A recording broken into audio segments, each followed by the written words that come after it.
Hi guys, welcome back to your channel trading edge. Bank Nifty के weekly analysis के video में आप लोगों का स्वागत है। बड़े टाइम फ्रेम पे बैंक निफ्टी का ट्रेंड समझेंगे, कुछ रेंज ब्रेकआउट के स्टॉक्स देखेंगे, इंट्राडे के अंदर देखेंगे ऑप्शन बाइंग और ऑप्शन सेलिंग के लिए फेवरेबल सेटअप्स और आगे के लिए हमारा ट्रेड प्लान कैसा क्या होना चाहिए। साथ ही मार्केट की ब्रेड्स भी चेक करेंगे। ठीक है, शुरुआत करते हैं सबसे पहले हमेशा की तरह बैंक निफ्टी से। देखिए, बैंक निफ्टी में इस बार जो कैंडल फॉर्म हुई है ये एक्चुअली डोजी कैंडल फॉर्म हुई है और ये हमारा पिछले थोड़े दिनों से व्यू था। हमने एक रेंज दी थी बैंक निफ्टी को, सेम टाइम हमने निफ्टी को भी दी थी और निफ्टी में बताएंगे अपर ट्रेंड लाइन और लोअर ट्रेंड लाइन के बीच में ऑसिलेट करेगा प्राइस और इसी प्राइस के बीच में स्ट्रेंगल स्ट्रेडल या फिर आयरन कॉन्डोर कोई भी नॉन डायरेक्शनल ऑप्शन सेलिंग की स्ट्रेटजी अपनाई जा सकती है। ऑप्शन बाइंग करनी हो तो स्कैल्पिंग कर सकते हैं, बड़े मूव के लिए प्लान ना करें। इस तरह का हमारा कुछ व्यू था। अब हम आगे बढ़ें उसके पहले हम लास्ट डे का हमारा व्यू देख लेते हैं एक बार कि फ्राइडे का मोमेंटम क्या हुआ। देखिए, इस बार क्या हुआ था फ्राइडे के मोमेंटम में, जो हमारा गुरुवार का व्यू था वो था इसी हाई को क्रॉस करते से ही बुधवार का जो हाई था, सॉरी गुरुवार का जो हाई था उसको क्रॉस करते से ही हम बाइंग लेंगे और हमारा टारगेट था कि प्राइस अगर इस जोन तक आया तो हम एग्जिट करेंगे। प्राइस ऊपर गया, बाकी इस वाले जोन तक जा नहीं पाया और इस वक्त जैसे ही इस कैंडल का लो ब्रेक हुआ तो यहाँ पर हमारा स्टॉप लॉस हिट हुआ और प्राइस जो है 20 SMA के नीचे आ गया था। हमने ये भी कहा था कि 20 SMA के नीचे स्टॉप लॉस रखेंगे। हमने हमारा स्टॉप लॉस फॉलो किया, रूल्स बिल्डिंग करी। उसके बाद में हमने क्या किया, हमारा एक सिंपल सा व्यू था कि मार्केट के अंदर अभी ट्रेंड बुलिश है तो जो कोशिश करेंगे बुलिश ट्रेड ही लेने की। उसके बाद में जब यहाँ पर बहुत सारी इनसाइड कैंडल फॉर्म हुई, उसके बाद में एक छोटी सी शॉर्ट ट्रेड ली जिसको लोअर ट्रेंड पे यहाँ पर एग्जिट ले लिया था हमने। ठीक है, यहाँ पर जैसे ही ये ट्रेंड लाइन ब्रेक हुई थी, ये जो जोन ब्रेक हुआ था, लेवल देख लीजिए 48,059 का लेवल ब्रेक हुआ था तो हमने एक शॉर्ट ट्रेड ली थी। 100 पॉइंट का टारगेट रखा था 48 से 47,900 तक का और इसके बाद हम एग्जिट ले ली।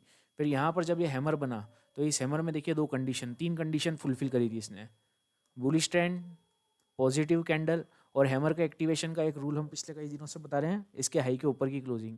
यहाँ पर हमने एक कॉल साइड ऑप्शन लिया और अपर बोलिंजर बैंड को जैसे ही टच किया वहाँ पर हमने एग्जिट कर ली। तो देखिए, ट्रेड प्लान इस तरीके से करना चाहिए आप लोगों को और इस तरीके से ही समय पर एग्जिट और एंट्री ली जा सकती है।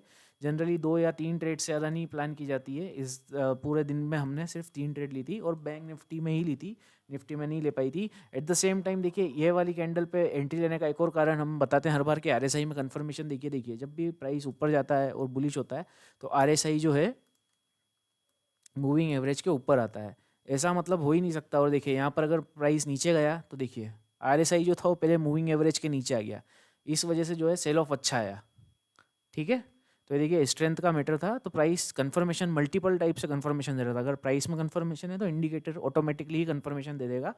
तो बहुत सी बार कहते हैं इंडिकेटर प्राइस एक्शन किसे फॉलो करें, तो जिसे भी फॉलो करना हो करें, पर अगर प्राइस स्ट्रेंथ बता रहा है तो इंडिकेटर भी स्ट्रेंथ ही बताएगा और इंडिकेटर बता रहा है तो प्राइस में भी स्ट्रेंथ ही आएगी। आपकी एज के हिसाब से सिलेक्ट कर लीजिएगा। ठीक है, अब हम देखते हैं कि परसों के लिए हमारा प्लान क्या होना चाहिए। तो उसके लिए हम चलेंगे डेली चार्ट में। ठीक है, सबसे पहले हम सबसे इंपॉर्टेंट लेवल की बात कर लेते हैं। सबसे इंपॉर्टेंट लेवल है इस रेंज का लो, ये जिस लेवल का नाम है 47,528। ठीक है, यह सबसे ज़्यादा इंपॉर्टेंट लेवल है। क्यों है? बिकॉज देखिए मार्केट है ऑल टाइम हाई पर। ठीक है, एक रेंज में ऑसिलेट कर रहा है। सपोर्ट जो है 2 से 3 बार टेस्ट हो चुका है और इसके बावजूद मार्केट अब रेजिस्टेंस टच नहीं कर पा रहा है। ठीक है, सपोर्ट बार बार छू रहा है, रेजिस्टेंस टच नहीं कर पा रहा है। सेकेंड चीज, जनवरी का हिस्टोरिकल डेटा रहा है कि पिछले 5 या 10 साल में मार्केट 2 या 3 बार ही बुलिश टू साइडवेज रहा है।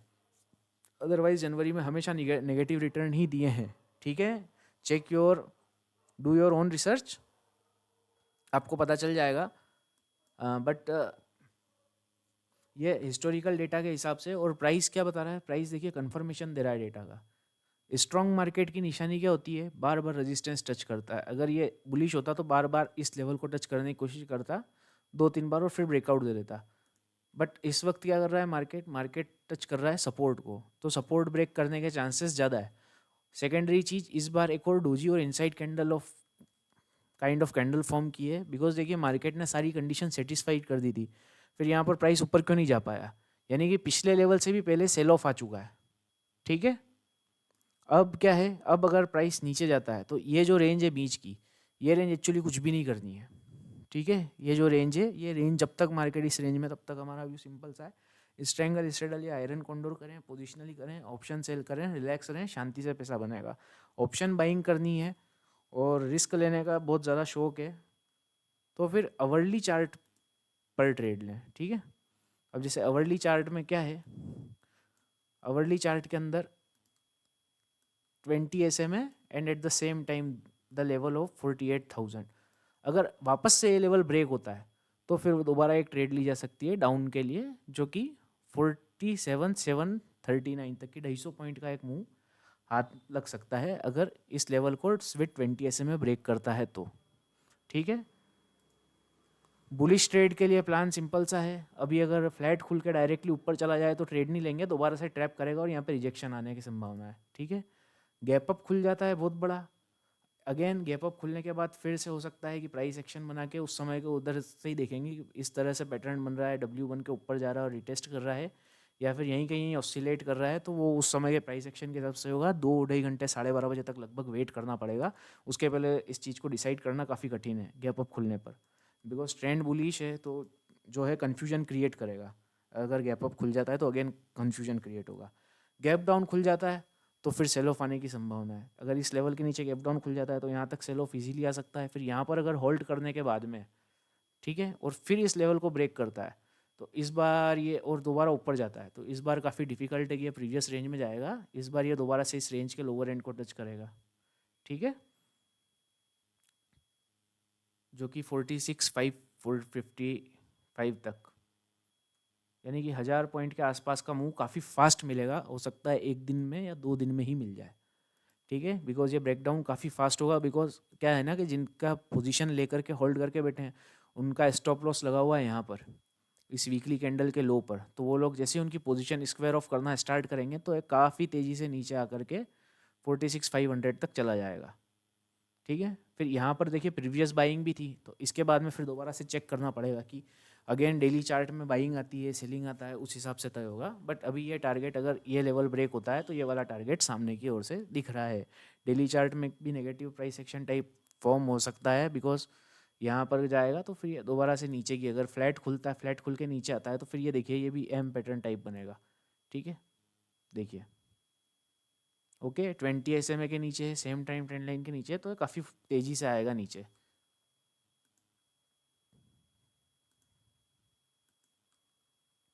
ओके तो बैंक निफ्टी हो गया, अब निफ्टी देख लेते हैं।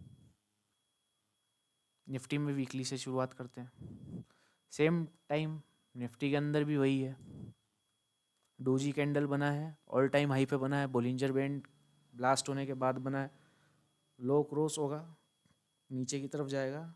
इस वीक का लो काफ़ी ज़्यादा इंपॉर्टेंट है, हाई ब्रेक हो भी गया तो अब अपसाइड का मोमेंटम लॉस है, तो हाई में ट्रैप्स और रिजेक्शन आएंगे हाई ब्रेक होने पर, ठीक है। डेली चार्ट में चेक कर लेते हैं, देखिए हाई क्रॉस हो नहीं पाया है, सेम जो है दोबारा से रेजिस्टेंस टच नहीं कर पाया निफ्टी भी। एक्चुअली बैंक निफ्टी की वजह से नीचे आ रहा है ये, बाकी इंडाइसेस अच्छा परफॉर्म कर रहे हैं बट बैंक निफ्टी नीचे लेकर के आ रहा है निफ्टी को बार बार, ठीक है। तो रेंज का अपर एंड है 21,800, मिडल रेंज है 21,400 और लोअर रेंज है 21,300। सो सिंपल सा है, स्ट्रेंगल, स्ट्रेडल या iron condor, at the same time RSI में डाइवर्जेंस है डेली चार्ट में, जिसके बारे में कई दिनों से बता रहे हैं कि प्राइस में स्ट्रेंथ नहीं है, ठीक है। अब ये यहाँ के यहीं ऑसिलेट करता रहता है तब तक ऑप्शन बाइंग का कोई सार नहीं है। ऑप्शन बाइंग सिर्फ एक ही कंडीशन में करें, जब रेजिस्टेंस छूले बड़े टाइम फ्रेम का तो पुट बाय कर लें, सपोर्ट छूले तो कॉल बाय कर लें, अगेन प्रॉफिटेबल है पर तब तक के लिए वेटिंग पीरियड करें, ठीक है, ज़्यादा उछल कूद जंपिंग पे भी ना बने। ऑप्शन सेलिंग प्रॉफिटेबल है, धीरे धीरे पैसा आता रहेगा, टाइम जाता रहेगा, वैसे वैसे टाइम डीके के कारण जो है ऑप्शन सेलिंग में प्रॉफिट होता रहेगा, ठीक है। तो अभी ये निफ्टी भी हो गया कंप्लीट हमारा। अब कुछ रेंज ब्रेकआउट के स्टॉक्स देख लेते हैं। सबसे पहले हम देखते हैं बजाज फाइनेंस। देखिए बजाज फाइनेंस ने एक अच्छा डोजी सेटअप बनाया है, यहाँ से ब्रेकआउट दिया था और एक गैप अप लेने के बाद है, तो इसके अंदर जो है शॉर्ट साइड में ट्रेड ली जा सकती है इस वक्त। लॉन्ग साइड का थोड़ा अभी पोजीशन मुश्किल है, बहुत बड़ा गैप अप खुल जाए तो सारी चीज़ इनवैलिडेट करें। सिर्फ और सिर्फ फ्लैट खुलने पर है, अगर इसी कैंडल के बीच में खुल के इसका लो ब्रेक करता है तो फिर ये गैप फिलिंग कर सकता है बजाज फाइनेंस, बस इतना सा है, इसके अदरवाइज़ कुछ भी नहीं है। यहीं कहीं ऑसिलेट करें तो कुछ दिनों तक अगर यहीं रहता है बजाज फाइनेंस के अंदर प्राइस, यानी कि 2-4 इनसाइड कैंडल बनाता है और फिर हाई क्रॉस करता है तो कॉल ऑप्शन भी बाय कर सकते हैं। सेकंड स्टॉक है SBI लाइफ, काफ़ी अच्छा सेटअप है, काफ़ी ज़्यादा इनसाइड कैंडल के बाद ब्रेकआउट दिया है। अगेन यहाँ पर फ्लैट खुलने के बाद अगर नीचे सपोर्ट पर आता है तो फिर बाय कॉल ऑप्शन बाय कर सकते हैं। टारगेट जो है 1479 तक 4 या 5 दिन की होल्डिंग। ठीक है, RSI में भी देखिए स्ट्रेंथ आई है, मूविंग एवरेज के ऊपर गया है, तो जो प्राइस ने ब्रेकआउट लिया है इसे सस्टेनेबल माना जा सकता है। या देखिए यहाँ पर RSI जैसे ही नीचे आया, ठीक है, मूविंग एवरेज के, तो देखिए फॉल काफ़ी फास्ट हुआ। सेम टाइम देखिए RSI जैसे ही मूविंग एवरेज के ऊपर गया, 2 से 3 दिन के अंदर ये इस तरह का पैराबोलिक मूव्स देता है। ठीक है, तो यहाँ पर पैराबोलिक मूव देने की संभावना है। तो अगर यहाँ पर कुछ दिन भी होल्ड कर जाए या वापस से सपोर्ट पे आए तो कॉल ऑप्शन बाय कर जा सकते हैं। स्टॉप लॉस बहुत छोटा बन रहा है, काफ़ी अच्छा सेटअप है ऑप्शन बायर्स के लिए। तो SBI लाइफ और बजाज फाइनेंस अपनी वॉच लिस्ट में ऐड कर लें। ठीक है, अब हम देख लेते हैं, ब्रेथ चेक कर लेते हैं एक बार मार्केट की। ठीक है, तो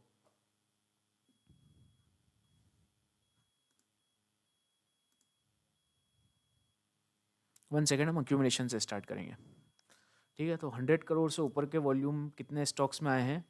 111 स्टॉक्स के अंदर 100 करोड़ से ऊपर के वॉल्यूम में बाइंग आई है। ठीक है, अब देखते हैं हम सेलिंग। तो देखिए at the same time 128 stocks में सेलिंग भी आया है। ठीक है, बराबर निफ्टी में भी डोजी है ना। अब इसका मतलब क्या है कि जो जो स्टॉक्स में बाइंग आ रहा था उनमें सेलिंग आना शुरू हो गया है। ठीक है, अब जैसे जैसे ये सेलिंग बढ़ेगा, अब ये क्या वेटेज के अनुसार इंडेक्स में मैनेजमेंट हो जाता है। अगर छोटे स्टॉक में सेलिंग शार्प भी आता है तो भी इंडेक्स पे ज़्यादा प्रभाव नहीं पड़ता है, उस वजह से ये इंडेक्स में डोजी बन रहा है। बट अभी ब्रेड के अनुसार मार्केट फॉलो कर रहा है, जितने स्टॉक में बाइंग उतने स्टॉक में ही सेलिंग। तो ये अब ये क्या होगा कि अगर जैसे जैसे स्टॉक बढ़ेगा और मार्केट यहीं के यहीं रहने लगा तो एक करेक्शन की संभावना फ्यूचर में हमें दिख जाएगी काफ़ी शार्प। हम रोज एनालिसिस कर रहे हैं, हमें काफ़ी जल्दी समझ में आ जाएगा कि अब कब सेलिंग आने वाला है। उस समय शॉर्ट पोजीशन के लिए तैयार रहें, और वो सेटअप जो होगा ऑप्शन बायर के लिए बहुत फेवरेबल होगा। ठीक है, 4-5 दिन की होल्डिंग का बनेगा, 4-5 दिन में ही काफ़ी अच्छा मोमेंटम आ जाएगा। ठीक है, तो आज के लिए बस निफ्टी बैंक निफ्टी के एनालिसिस में इतना ही। वीडियो को लाइक करें, चैनल को सब्सक्राइब करें। जय हिंद।